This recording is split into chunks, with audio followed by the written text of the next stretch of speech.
అంటే collagen peptides అది వరకు రోజుల్లో గ్లూకోజమిన్, కాంటైటిన్ సల్ఫేటు అనే 2 ప్రోడక్ట్స్ ఉండేవి.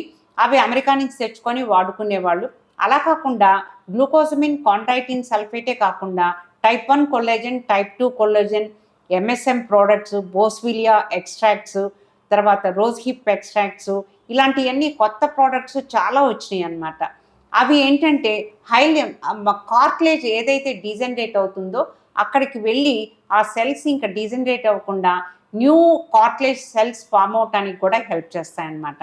కానీ 4th స్టేజ్లో ఈ కొల్లాజెన్ పెప్టైడ్స్ పెద్దగా హెల్ప్ అవ్వవు. 3rd స్టేజ్లో కొంతవరకు హెల్ప్ అవుతాయి అన్నమాట. 4th స్టేజ్ అంటే ఏంటి అంటే ఏంటంటే వాళ్ళు ట్యాబ్లెట్ లేకుండా అసలు నడవలేరు. ఒక్క 4 స్టెప్స్ కూడా ఎక్కలేరు. తర్వాత ఒక హాఫ్ అన్ అవర్ కూడా నించోలేరు. అంత పెయిన్ ఉంటుంది. డిఫార్మిటీస్ బాగా కాళ్ళు వంకరగా అయిపోయి డిఫార్మిటీస్ ఉంటాయి. దాన్ని వారస్ డిఫార్మిటీ ఎక్కువగా ఉంటుందన్నమాట.